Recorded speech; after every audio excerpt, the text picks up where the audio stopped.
এখানকার কালী পুজোতে ঝড় জল অবধারিত, কারণ ওই যে জ্যৈষ্ঠ মাসে কালী পুজো হয় না, যার জন্য ঝড় জল তো হবেই। কিন্তু হ্যাঁ, কালকে ঝড় জল হয়নি, যার জন্য আমি আর মা সন্ধেবেলায় তৈরি হয়ে চলে গেছিলাম সন্ধ্যা আরতি দেখতে।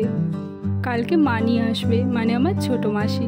তো আজকে আমরা দুজনেই আছি আপাতত বাড়িতে, তাই ভাবলাম যখন ঝড় জল হয়নি বসে থেকে আর কি হবে, একটু মেলাটাও ঘুরে আসি তাহলে।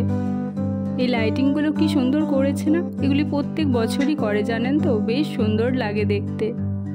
বাড়িতে কিছু প্রবলেমের জন্য মিনি ব্লগগুলো আপলোড করা হচ্ছে না, তবে এরপর থেকে আশা করব প্রতিদিনই আপনাদের সামনে একটি করে মিনি ব্লগ আসবে।